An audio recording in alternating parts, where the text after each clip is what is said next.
I didn't go cold turkey and be like, all of a sudden I'm not working weekends. I started to make a small shift.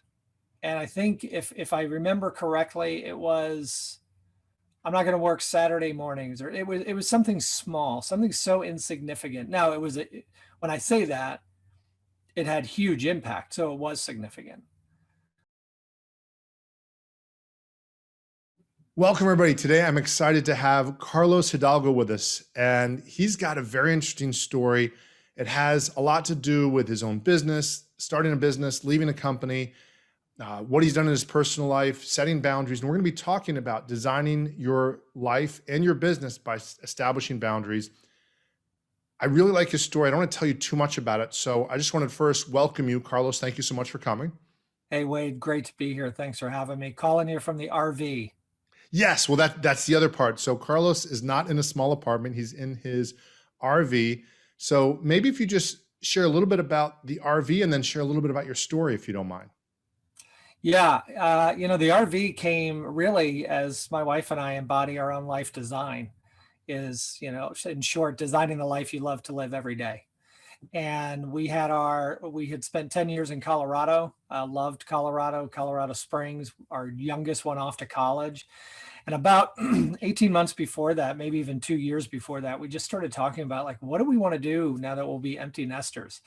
And we quickly came to the realization we didn't want to hang on to a big house with a big mortgage and have to pay the homeowners on top of that and things like that. And not that we lived in some palatial estate, but we surely didn't need 4 bedrooms. And so we kind of went around the horn with discussing all these ideas. We talked about going to Europe for a year. We talked about, do we just Airbnb across the country for a year and move every 30 days? And obviously then COVID hit. So we had to pivot a little bit and get realistic about what we could do. And we had done several RV trips with our neighbors and we really enjoyed it. And so we said, hey, let's do it. And, credit to my wife. I'm more I call myself a recovering control freak. But it really stretched me. And she just kept saying, what is the worst thing that can happen? We do it, we hate it, we sell it, we buy a house. That's the worst. And so we've been almost 6 months in it. And I am floored at how much I love it. It's been fantastic. My story in very quickly, did the whole thing that people expect. You graduate college, you go get a job. This is what you're supposed to do. And so we got married right out of school. About a year after we graduated college, we had our first kid within our first year of marriage, totally unplanned. And so we had all of our children by the time we were 30. And so it was kind of a rapid fire, 4 kids within 6.5 years. During that time, I was traveling like crazy for a software company. And I said, I have to step away from that because I'm missing out on my kids' childhood. Started my own business, co-founded that in 2005. And then around 2008, 2009, we really started to grow. And the difference between the software company and this was I was attached to this. This was my baby, my ego, which is a short little word, but has tremendous impact, sometimes very negative impact, which it did on me. And I put everything I had into that business. I neglected my relationships. I neglected my own holistic health. I bought into the hustle, hook, line, and sinker. And at the end of 2015, it all came crashing down around me. We had built the business. I had built a great personal brand in our industry. People knew who I was. I wrote a book that was doing very well. It came out. It was a #1 Amazon new release. And boy, my ego just couldn't get enough of that. And as a result of that, I made some really bad choices just in what I was going to put my prioritization in. Made some really bad personal choices, some bad business choices in terms of, how hard I was going to pursue everything. And it came crashing down. And my wife and I ended up separated for 9 months. It was an awful time. And it was a journey, though, for me to get back to the truest form of myself. So at the end of 2016, I decided to leave that business. And I resigned as CEO, left it all behind, didn't hold any stock, didn't hold on to anything. Didn't know what I was going to do either. I didn't have some big savings, some big fallback plan, but I knew I needed to do it to get my life back. So I did, took that risk, pulled the ripcord, and in 2017 started a company that I'm still running now called Vism CX. Much different model. It's myself and me and my wife. And we are consultants, but we also do life design coaching and business advisory services for business owners and CMOs in particular, really helping them design the life they want so they get to live the life they love every day. And it's been a fantastic ride. My wife and I are back together. If you didn't catch that, we're in business together. And, I am a testament to the fact that everything is indeed redeemable. Wow, that's awesome. There's so much to that. One of the things that I've run into at times when I've talked with people about creating the life they desire or working a 4-day work week or however you want to word it. Yeah. I have a lot of entrepreneurs that'll say to me, wait, I'm doing what I want. And there's sort of two versions to that. There's I'm doing what I want. I'm spending time with my family, my kids, my this, and you hear a list of like 20 things where you say, okay, they're probably doing what they want. And then there's almost this, it almost like a snapback answer from one of your kids when you're asking them something, or just anybody that doesn't want you to dig deeper, or it's kind of like a guarded answer. You know, well, I'm an entrepreneur, I get to do what I want with my time. And I don't run into it with people who have kids between, let's say, 0 to 15-ish, because those people usually are extremely aware if they're overworking. Maybe not always, but they're Right. seeing, or at least if the conversation comes up, they can kind of see stuff. Very often, it's either the really hardcore people that just are blind to whatever's in front of them, or it's the people who've not yet had kids, or it's the empty nesters. And very often they'll say, and very often it's a male that's saying this, that no, it's the way I want. I work when I want. I love the hustle. I love the grind. But when I talk with them, I hear about a lot of what's going on in their sort of mental dimension, if you will. They're pursuing excellence, success, this and that. Their physical Right. dimension, their body, they got a 6-pack, a 10-pack, a 12-pack, and they're whatever age. But I don't hear much about their emotional dimension, their relationships. I don't hear much about their spiritual dimension, not so much religion, but what are they passionate about? What's their Yeah. why? That sort of stuff. When you talk to somebody, I'm in my late 40s, you talk to people at different stages and you find more and more people. I know I had what some people might call not a quarter life crisis, but definitely a quarter life awakening of, okay, I left the corporate thing in 28, 27, good company, good people, just wasn't Right. my gig. I wanted more freedom.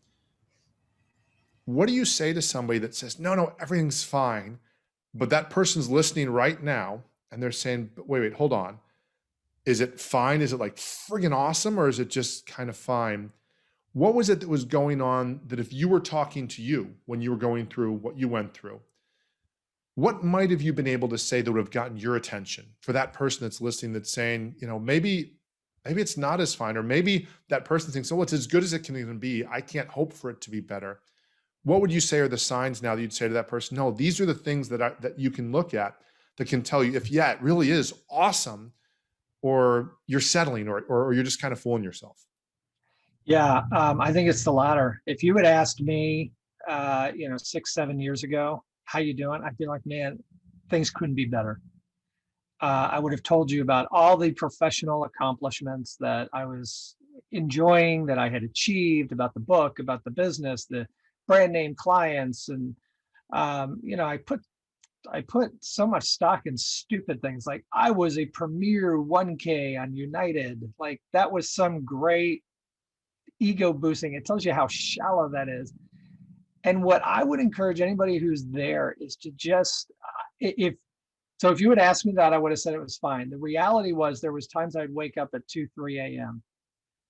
and I'd stare at the ceiling and just think, I am absolutely miserable because I wasn't living life based on how I was designed to live life. I wasn't being the truest form of myself. And you mentioned purpose, the why. And I think one of the reasons we pursue a false why is we get involved with and enamored with our false self. And so I write in the book, The Un-American Dream, about this identity. And I talk about the fact that I was demanding to stay in the nicest hotels when I traveled. I wore suits and cufflinks. And now, none of those things are wrong, but they're wrong for me. I don't care about suits and cufflinks. I never have.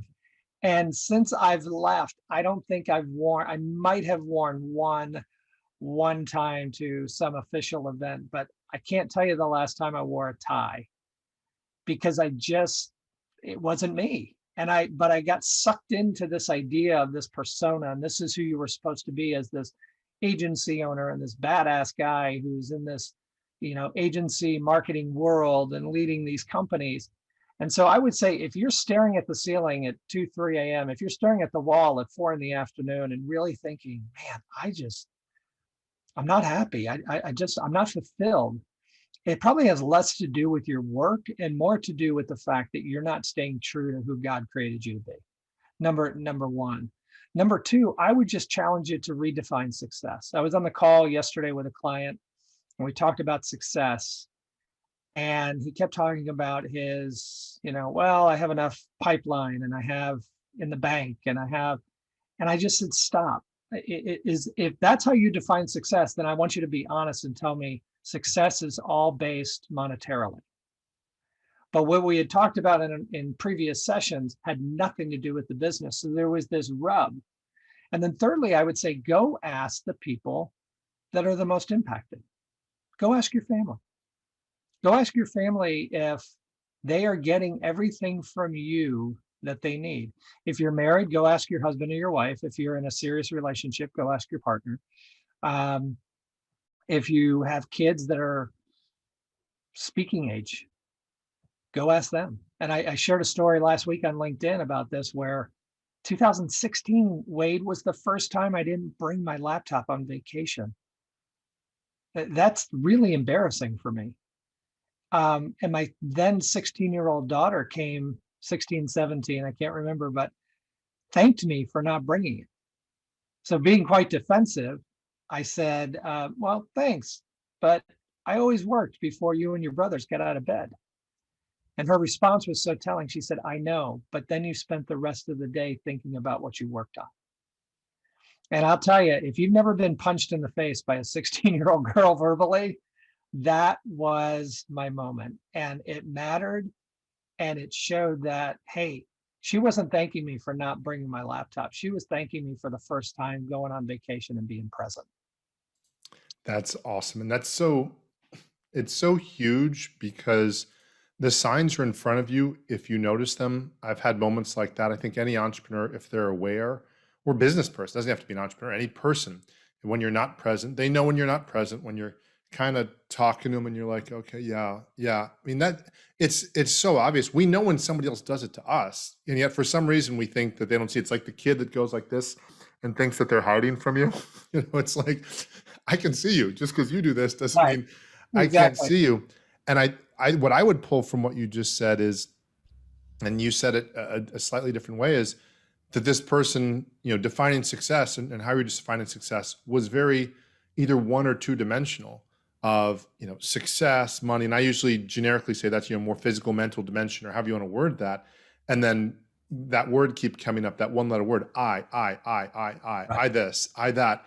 And there's not a lot of we in there. And as somebody who has definitely been through that stage where, as providers, as males, I don't know how women process this or are told this, but growing up in the Western culture, as a male, you are taught you need to be a great provider, not just a good provider, a great provider. And if you ever think as women, if you ever watch, or I mean, probably men can understand this too, but if the athlete misses the shot, that's nothing. Dropping the catch in the Super Bowl is nothing to a man's ego compared to I can't provide for my family. It pales in comparison. And so when we're on this journey of, okay, I've got to provide at this level. And even if I'm not materialistic and I'm not worried about it, I'm still thinking, well, does my kid have the best options? Does my wife feel comfortable, my partner feel comfortable, whatever they have, or whatever it might be? And so that's something that we sometimes just at least turn down the volume on the other dimensions. Okay, well, again, I'm doing it for the kids. And I remember there was this movement initially, oh, no, you're doing it just for you and your ego. And I can tell you a lot of it, no, it's maybe ego from a sort of a back end side of feeling like garbage because I can't provide the way I want to. So not so much a look at me, it's actually, no, please don't look at me. I'm not providing well. I'm struggling to make this thing to go together. So I'm just going to put my nose down. And meanwhile, like you say, there's all this life going on around you that's being missed. My point is so often people are very quick to assume that it must be that you're this egotistical, self-centered jerk, where sometimes it's just like you're just trying to tread water and it ends up being the same. So there's no prize. The prize for being egotistical and avoiding your kids is the same prize or same consequence as being really fearful and avoiding your kids or missing out on them. It's the same outcome. So it's not like, well, because I'm not an egotistical jackass, yay, I get a better. No, it ends in the same place, that such of a focus and a stress, and kids with their grades these days and all this, just not being present with the person that's in front of you. I think we need to redefine the word provide, right? We are as a society, my God, we are so materialistic. I mean, let's be honest. You know, my son was telling us that he was sharing with a friend at college. His friend was like, "So where do your parents live?" And he said, "Well, they live in an RV." And the kid said, "Dude, no offense, but are your parents broke?"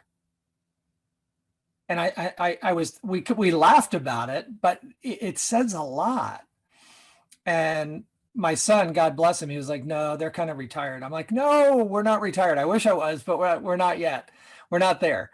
But I think when we think about the role that we as husbands, that we as sons, brothers, and I'm speaking specifically of men here because, you know, my wife and I have talked, and if she was here, she could give a whole different perspective of what it's like to be on the other side, which is why I had her write that chapter in the book, which I think, quite honestly, is the best chapter in the book. But when we think about what we can do as dads, and again, as husbands, as friends, as boyfriends, whatever that role is, and we play multiple in our lives, what does provide look like? And so do you have to have that nice house? Do you have to have that great car? We're so worried about, are my kids going to go to college? Well, I think if COVID has taught us anything, it's that, you know, I think education is going to change dramatically, right? So many of these kids have done online learning, and the idea of the college experience.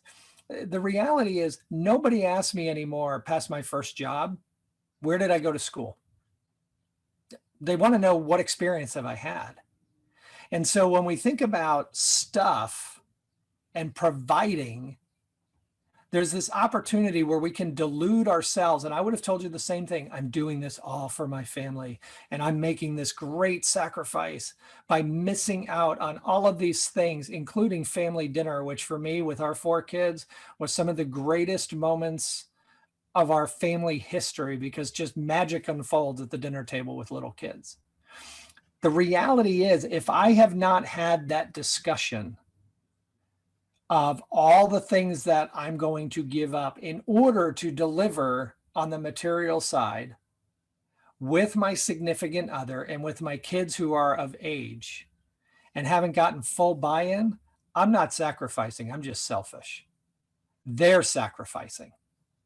They're the ones who are sacrificing because they're missing out on me and what I can provide, and my presence and my influence in their lives. And if they haven't agreed to that, not only are they sacrificing, they haven't given their permission to me. And if they say, "Hey, we need a little bit more of you," it's not that they're not supportive. That's actually a huge compliment. And that's what my family was saying to me for years, is we need more of you. And I was so driven, and then, you know, was able to put a salve over my guilt of saying, well, I'm doing this all for them. It wasn't. It wasn't. And I think we need to reframe the word provide. That's awesome. I know I've had my share at times of going the flip side of that and then getting mad and then blaming the kids for why I didn't get this done or I didn't get that done. And of course, life changes when you have children. If you in any way want to be even remotely responsible in raising them, you have less freedoms. Yes, that's an obvious thing because you can't do all the things you used to do. And yet, when you consider just the idea of that, okay, so I'm going to blame a 3-year-old or a 5-year-old for why my business thing didn't work out. And of course, it's never, at least for me, I never said it that way because that's clearly just Sure. just nonsense.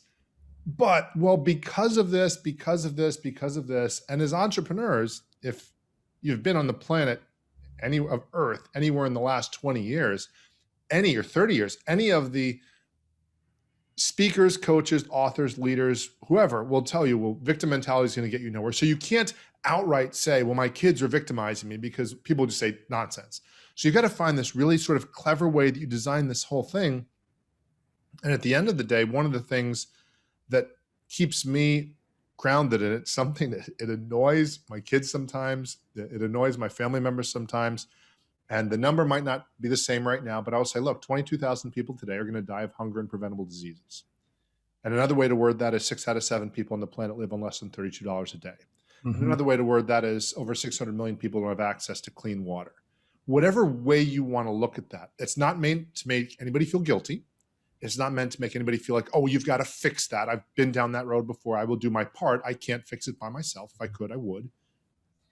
But what I tell my kids, we live in a part of the world that is rather affluent, or at least affluent enough. I say, look, if you're thinking that one more iPad, one more video game, one more something, one more notch up on the car, if you're waiting for that to make you happy, you're kind of in trouble, because again, 80 to 90% of the world is not living as wealthy as we are. And I'm middle class, slightly maybe middle to upper middle class American, not way the heck up here, not making 7 figures a year, but still from a world perspective, doing very well. And so look, if you're waiting on that next thing, all you're doing is doing the same path that some of the rock stars and movie stars and wealthy people find out later, which is, oh, it wasn't the money. They just simply have that knowing, which people sometimes say, why is somebody so depressed when they got to the top and came down? I said, because in my understanding, watching some of my father's friends that made a lot of money and they didn't think they were going to, is those people have a knowledge that most of the population doesn't. The majority of the population is banking on the hope that when they make X amount, then they'll be happy. So at least, even though that's not getting them to where they want to get, my belief is that at least is not the crash. The crash is when you realize, I have everything I've asked for. I can't think of more stuff to buy. It's clearly, and then of course some people go beyond that, and that's where sometimes the drugs and the addiction come in, or the friends that are just, living off them or whatever. Those people know it. So they already know it's not more money. So it's going to have to be something different. And yet ironically, to me, it's just a multidimensional life. There's so many people that already have this at so many income levels. If you've ever traveled around the world, I've been to India. My parents from Trinidad and Tobago. My wife's from Peru. I've seen plenty of people that are materially not wealthy and multidimensionally so abundant in their happiness, in their life. Mother Teresa talking about the poverty of the Western world in general, of just so caught up in things. And people say, yeah, wait, people say a lot. Yeah, but because even just recently, in fact, the World Happiness Index again came out, and Norway, Finland, Sweden, Denmark, a lot of the Nordic countries, a bunch of them are the happiest. I think New Zealand was in there. And the US is like 18 or 19. But one of the things that they said was that there's still this prevalence of this tie-in between materialism or success or Facebook likes or followers or something just bottom line external that is going to depend on somebody's happiness. What have you found that is the shift that you help your clients and your wife helps your clients make that maybe centers around that? Like, what is that shift that when they start seeing things differently, what is it that people have to learn? What do we have to get from this? Yeah, great question. I think first and foremost, we have to get that happiness is a choice. Much like you, I think the happiest people I've engaged with are people who have so much less than any of us could ever dream of. And so the shift that we make, that I help and my wife helps people make, is again, getting back to who were we created to be? Like I said, cufflinks, suits, nice hotels, etc., are not bad things. Now, I don't purposely go to seek out the worst rat hole hotel that's on the in the city that I'm staying in. But again, that persona was wrong because it wasn't me. And I had to get back to what is it that, what was I created to be? One of the things I do to remind myself of that, when I had a bigger office, I kept a picture of myself when I was 6 years old in my office, because it reminded me that at my most truest form of myself, I'm still that 6 year old kid. I'm a kid who loves to laugh. I love people. I get energized by being around people. So I'm very much an extrovert. I cry easily. I'm sentimental. And so all of those things, what was interesting is when I was becoming the grand CEO of this burgeoning agency, I was none of those things. I had such a hard exterior. And it's been interesting when I re-engage with people from back in those times who they may have read the book, or, we've had minimal conversations. It's crazy, Wade. The majority of folks who have said to me, man, there's just something different about you. I had one person say to me, you used to be so angry all the time. And she was right. Now, what didn't mean that every day I had this massive temper tantrum, but I got away from who I was created to be and my natural, just God-given person. And so what we help people is get back to who they were created to be, so they can then define their purpose, align that purpose with their gifts and talents. And if at that point, anything's possible, anything's possible. And when we get to do that, when we get to see that, and you see the light bulbs turning on, you redefine success. You find happiness in the small things. You get off that hamster wheel and that hustle, that toxicity of hustle, which is not sustainable. And it doesn't mean you don't work hard. I still work really, really hard each and every day, but I find more enjoyment in it. And then the other thing it does is it helps me define, what am I going to work on? I don't take every client that comes my way because they don't align to my values. And it's not that I'm right and they're wrong. It just means I've got to stay true to myself. My wife and I have defined a purpose for our company, why we do what we do. We do coaching because we want to help people discover what we have. We also do consulting because we like to support some nonprofits that do some really amazing work across the world. So there's a how to the why. I wasn't able to define that why until I got back to my true self. And so I can categorically tell you my why in this world, my purpose is simple. It's to help people. Whether it's my neighbor when I had a house, helping him fix the fence, or helping a client, or coaching one-on-one with an entrepreneur who says, I want to do things a little differently. I just love to help people. And I was able to discover that why because I first started with who I was. Yeah, that's something that, well, two things. One of the things you said about, people assume, I know when I talk about 4-day work week or 3-day weekend, people assume, well, Wade, you're being lazy. I said, no, I hustle for 4 days. Yeah. I put a lot into it, and I'm very clear. I don't always stick to my boundaries, but usually basically the simplest way I'd word it to people is I'm less present to my family Monday through Thursday. Now I still show up for dinner. There's a couple things I do that still allows me to still maintain in touch. And something you mentioned, which was so huge, the conversations that happen at the dinner table. I know something my mom always taught me, which I found to be so true. We've been blessed to be able to provide a situation where my wife can stay at home. Sometimes she's worked part-time, sometimes, or simply maybe more precise, she can be at home when they come home from school. Because Right. something my mom always taught me was, when your kids come home from school, there's about a 15 to 30-minute window where they're ready to talk.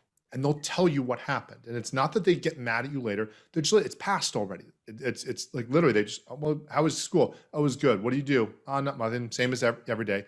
Whereas if you're there right when they come in, it's fresh and they're looking to talk. And my wife gets to do most of that. I get to do that sometimes. And that's so huge. And so, yeah, so I'm working, but other than that, those those 4 days, I'm working hard. Sometimes I might work 8 to 9 to 10 hours. Doesn't, but for me, because I am kind of a binary person, I'm pretty intense. I have to say, okay, Friday, Saturday, Sunday, I'm Right. not working. I'm not checking email. I might once in a while just, if there's something going on, like an event coming up that I'm involved in that I know I'm part of that I have to check in on. Sure, I'm still an adult. But overall, I can separate those two. I have to, for me, I kind of have to separate those two. Otherwise, it's very difficult for me uh, to really be present to the person. And one of my friends, I don't think he made this up, but he said it, or read it somewhere, is, just be where your feet are. Wherever your feet Yeah. are, being there and being present with that person or whatever it is that's in front of you. And that's something that I try to do more and more.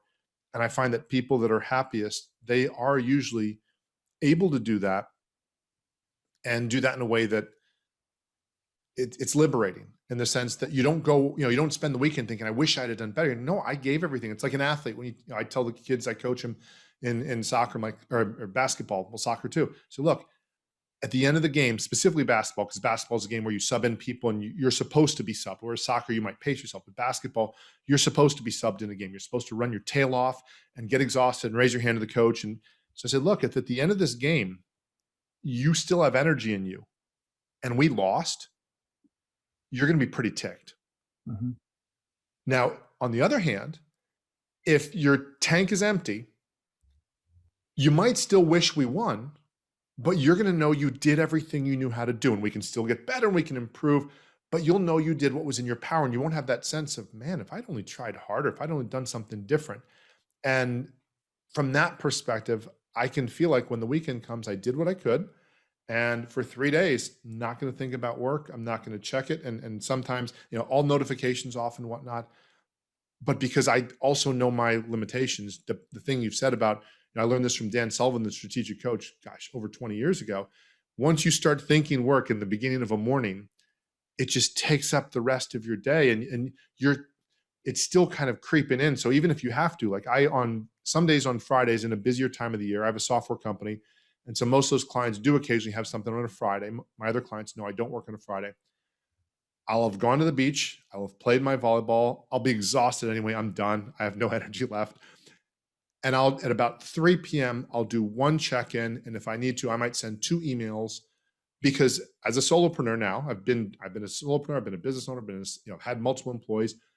That 1 or 2 emails can save me needing to hire another person and a whole lot of money. So again, overall lifestyle, I choose that. But I don't look at that email first thing in the morning, because if I do, then the whole time I'm on the court, I'm thinking about that email and what happened and why. And so there's so much to that. You and I talked about something on the pre-interview, and a little bit about your take on work-life balance. And that's a term that so many people, it's a generic term, so it can be used in so many different ways. What are your thoughts on that?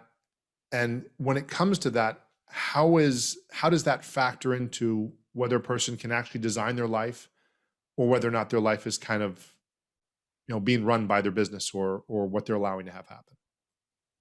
Yeah, I don't believe in work-life balance, and the reason is even before the pandemic, and there's so many articles now saying COVID has ruined work-life balance. Well, the reality is, before the pandemic, 70% of America was saying, I have no work-life balance. I've been to Europe, I've been to Australia, and my colleagues over there will also say, hey, this isn't just an American problem. So you shouldn't have called it the Un-American Dream. You should have just called it the Undream, right? Whatever that is, insert your country of origin. So I don't believe in work-life balance, because there's no, the example I give is my daughter was a gymnast, and nothing sent my heart racing. I had multiple kids perform in different things, from theater to sports. I never got so nervous as when my daughter jumped up on the balance beam. She's doing all these twists and things like that on like a 4-inch beam. Plus, she's my only daughter, so there was that. But I used to get, and even the slightest wobble, she got a deduction in points. And I'm thinking like, hey, if you just stay on for the whole thing, you should get the gold. It's all good by me. That's how we are with our work when we try to balance all these things. So I do talk about boundaries. Now, I talk about work-life boundaries. The reality is, we only have one life. We have now there's multiple things that go into our life. So if we want to live a holistic life, we have to think about mental, emotional, spiritual, physical, and relational. That's how I define it. You can define it differently. That's how I define it. So let's define the things that we value within that holistic life. So for me, my boundaries are not, this huge long list of 50 things. I value time with my wife. So we have a boundary that is set aside for one of the things we do among many is we have coffee every morning. We just sit down and have coffee. We don't rip out our devices and start thumbing through work emails. And, even this morning, I got up a little bit before she did. So I did. I knew there was some things I had to get done before this conversation. So I actually sat down. I read a chapter of the book while the coffee brewed, got my coffee, sat down, went through, deleted the emails I knew I wasn't going to read anyway. And then she came out and we sat down for 20 minutes and we had coffee. And then we talked about, okay, what's the schedule of the day? And it wasn't until 8 o'clock I opened up and was really able to get things moving. So we set a boundary around the time because we value that time together. I value my physical health. So I set a boundary around time to work out during the day. I believe mental and emotional are important. So I do and it was much easier when I was in Colorado, a regular check-in with a therapist. My wife and I last night went for a walk and just talked about numerous things because mentally and emotionally, we want to build that intimacy. Spiritually with meditation and however you view that. You may read religious books. I don't care what that is. The idea is your boundaries don't need to be grand. They just need to be established. And work is one of those.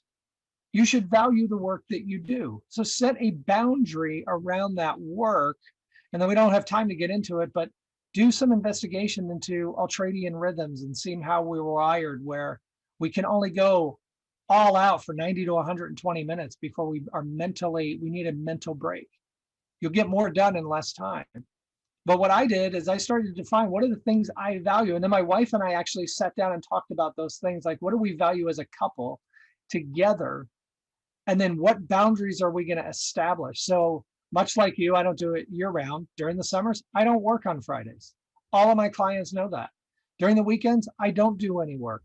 I've been invited on podcasts on Sundays. I'm like, nope, sorry, don't work on the weekends. Not going to happen. And I remember when I was talking about this to somebody, they said, oh, I could never do that. And I said, I used to believe the same thing. And so I would just encourage anybody who's listening, just take out a pen and a paper, do it on your computer. I don't care how you do it. And just say, these are all the things I value. You'll be surprised at how small the list is. And then say, what boundaries can I set? And then have that discussion with your closest of community, because they're the ones that are going to help you stay within those boundaries. And when you step outside the boundaries, they're the ones that you will invite in to say, hey, if I'm stepping outside that boundary, I want you to call me on it. If you see something that I don't, please feel free to say, hey, what's going on here? And I'll tell you what, I am so much better for it. I work better, I work smarter.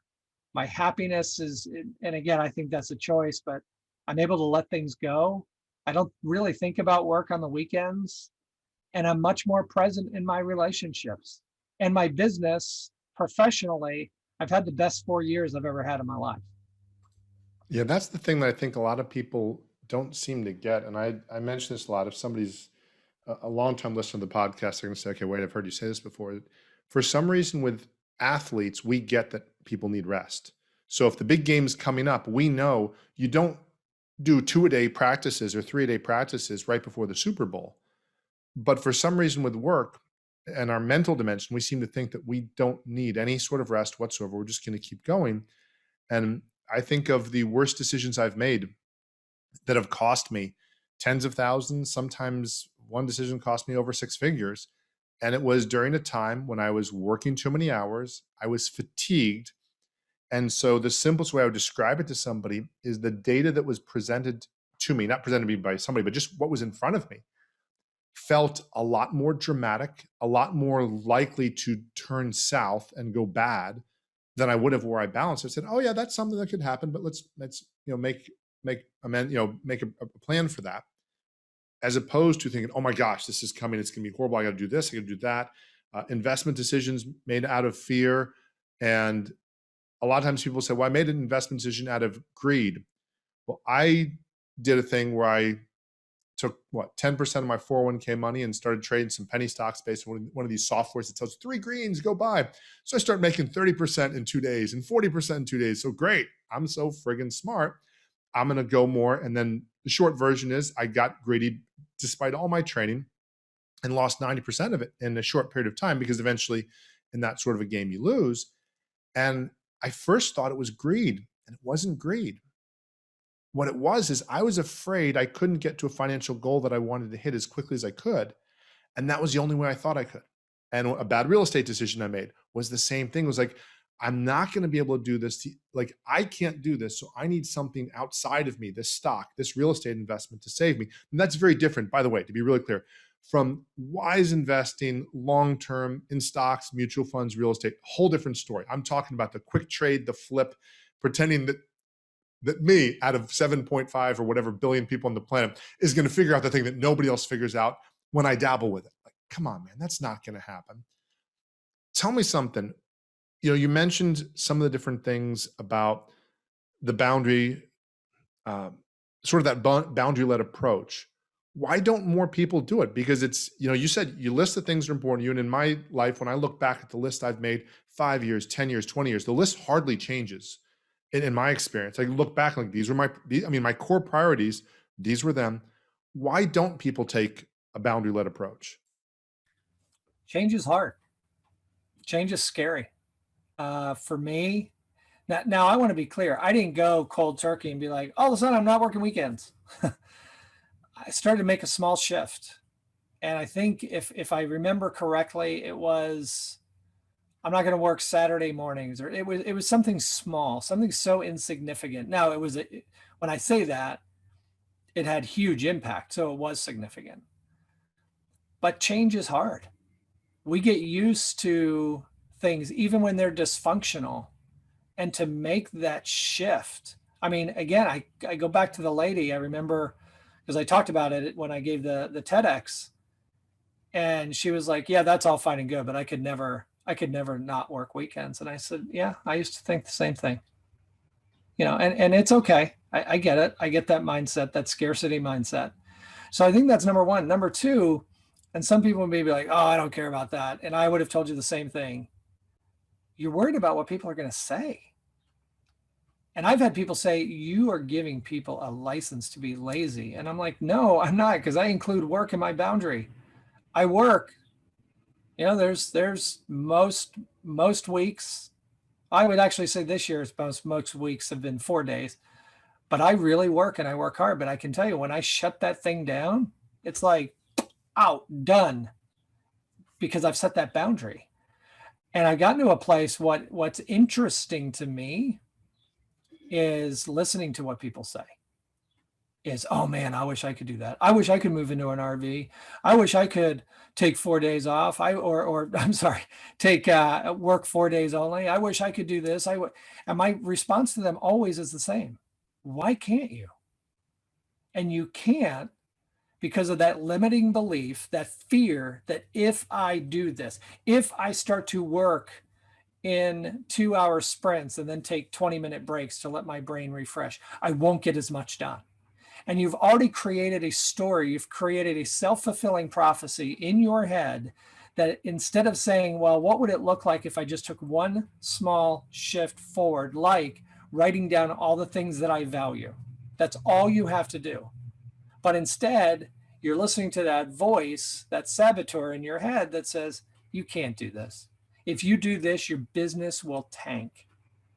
2019 was the biggest year I ever had from a revenue perspective. It was silly. It was stupid. I took every Friday off that summer. I did not bring my laptop on vacation. And keep in mind, I'm now in a model where if I'm not working, the business isn't operating, right? There's nobody else out there doing the work with my clients. Every client I told I was taking that time off had the same response. That's awesome. Enjoy. Nothing so crazy is going to happen here that we won't get by. And so what's interesting now is, like I said, is when you're afraid of how people are going to react, and the reality is you're never going to know it unless you try it. And I'm not saying go 0 to 60. One small shift, one small calibration in your life can lead to huge results, because it's a series of those small shifts that lead to monumental change. Yeah, that has definitely been my experience as I started more communicating to my clients. I have two types of clients: coaching clients who are more than happy for me because but it's the filter. They're the ones who are more than happy for me to be off on Friday. And they're looking up to that. They want to do that. They're more like, how do I do that? And then some of those clients also have my software. Now, software, just the nature of software is you want tech support when you want tech support. So I have to balance that. And that's why sometimes, again, on the Friday, I'll check my email really quickly. But even in that model, the software is not of a nature. It's a payroll software, a type thing. So it's not something that is urgent where the fate of the entire free world is dependent upon it. So it's all going to be okay. And there's still some clients that can't get that, or they'll call on a Saturday. And I just kind of smile to myself, like, what are you thinking I'm doing on Saturday? Have you not seen any of my blog posts? Like, even if I'm lying, I'm not going to pick up on a Saturday. Even if I was BSing this, I'm not going to pick up a Saturday. Like, hey, yeah, because so much what I do is about creating that lifestyle. One of the things that I love that you said, which is so true in my experience, is just the making a subtle shift. One simple thing. I'm not going to, you know, be on the TV past such a certain time. Like, I'm working on sleep habits now. Somebody I interviewed does really good stuff around this. And I realized how much my sleep habits could be better. I thought, well, mine are good enough. I go to bed at a certain time, but I'm on either my device or watching a TV show until 5 minutes before bed. And that just, long story short, all the research says that doesn't help. And as I sort of follow that, I learn it. And yeah, change is tough. But one of the things I think people get afraid of, and you said it a different way, is they're just afraid of what happens if I don't show up and nobody notices. What if I don't work Saturday and nobody says, "Oh, we didn't notice"? What does that mean? As somebody who's done a podcast now for over 3 years, and the goal was to do it weekly, which would mean I'd have, I don't know, 160, actually by now almost 200 episodes, and I've got about maybe 80 something that have been published. And I look at it, and at times when I wouldn't publish 1 week, oh my gosh, what's going to happen? Well, first of all, the free world's still going to go on without you. It's sad to think, but it does. And I look back and it's like, okay, that wasn't this tragic thing. It was okay, but it did kind of require the sense of like, oh, so it's not that they didn't miss you, but the world still goes on, and we all have people. At least, I don't know, depend on your age. I'm 49. I have people I've lost that, yes, I miss them, but I don't stop living. And I don't think they would want me to any more than I would want my friends to stop living when I die. So I think there's just so much, like you said, there's so much of the story stuff. And I think that's something that if you've not been in either in psychology or in the coaching world, you may have even heard that the concept of story just being like, what are the stories we tell ourselves that, simply aren't true, that are, our bias. Some people call them faulty beliefs or whatever it is. Tell me a little bit, if you don't mind. Wow, your word that. Tell me a little bit, if you don't mind, what of that, when we talk about your book, The Un-American Dream, what's the core story that people are either buying into that maybe, and it's not serving them? What's that core story? What's true about it? Because usually I found there's something that's true about it. Otherwise, people wouldn't believe it. If I just said you, my hair is red, you'd say, no way, that's not even true. But usually there's something that keeps people, caught in that. What's the part that's true, and what's the part that people are missing that perhaps if they can untangle it, um, that it might serve them? Yeah, the part that's true, and I actually do reference this in the book and use some writings from Harvard Business Review that talks about we want to be viewed in our work as that scarce resource, the resource that is so vital that, man, if we don't show up, and boy, did I fall into that. Like, I had to be at these events. I had to be in my business. I had to travel to the office to, make sure. And I remember my wife one time saying, if you have to be there so much for your staff, you're a really bad CEO. And man, I didn't like hearing that at the time, but she was 100% right. And so we buy into this false narrative that we have to be the scarce resource. And I find this especially true for men, this is where we go off track. We put our identity. I find this especially true for men. We put our identity and our worthiness and our purpose in what we do for a living. And I'm here to tell you, it doesn't matter if you are a cashier at a local convenience store. And I'm not demeaning that position. You're working, give it everything you got. Or if you're the CEO of a Fortune 50, your worthiness and who you are at your core are never going to change. It's what you do with that. Do you embrace your worthiness? And do you embrace who you are at your core? Or are you pursuing and living out a false self? And for me, my need to be that scarce resource was all wrapped up in this narrative I had spun that, man, if I don't perform, if I don't reach these heights, this is the only way people are going to love me and respect me and, want to be my friend. Again, 6 years old, right? We don't change that much.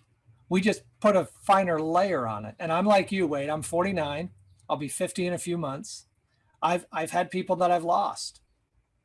Guess what? When they're on their deathbed, they're not worried about all these things. They're worried about the impact they made. They're talking about the experiences they had, the memories they had, the friendships they had.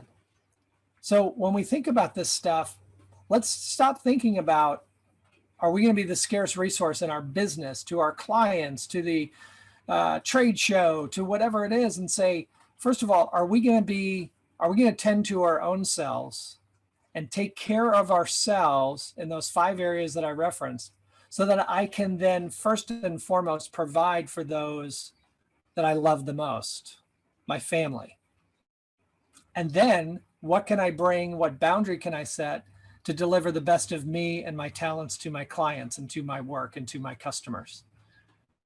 Once I figure those things out, like, I don't want to say life goes on autopilot because we're constantly working on things to better ourselves, and we're constantly being more self-aware of areas we can improve upon. But the charade just ends.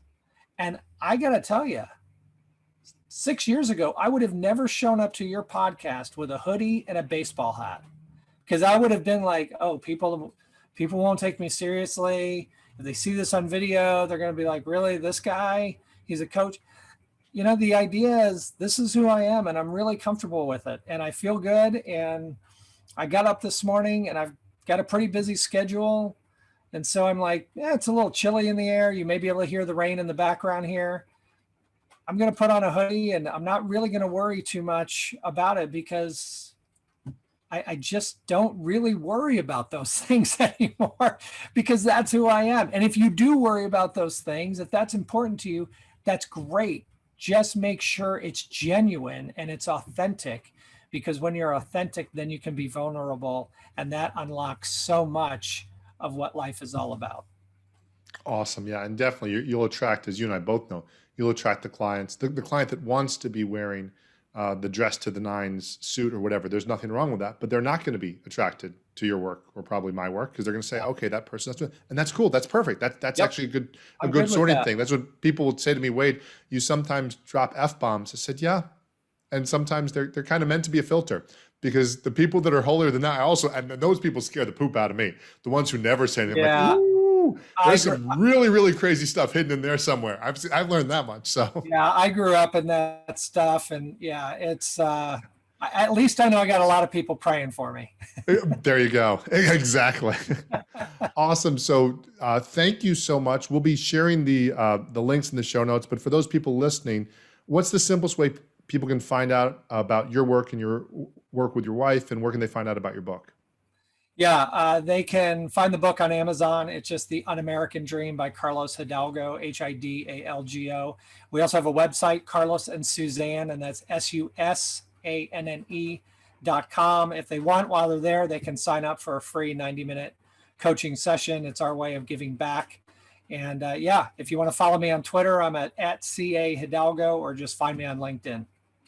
Awesome. Thank you so much. And for those of y'all listening, I do my best to, pull from the interview stuff that maybe isn't directly in a book, or get into better conversations with people. I know sometimes I talk a little more than maybe should or shouldn't, but I really just feel like what you and I had was a conversation that, for those of y'all who are younger, this is, I mean, I guess maybe you and I are both old enough now where we're giving wisdom. I'm not sure, but there's something that's true to this. There's something that happens a lot. So if you're saying, oh, hasn't happened, it might just be that you're not at that stage yet, or you haven't seen this yet. Or maybe you're making choices that are different. But so much of what we talked about is something I've just seen so many times.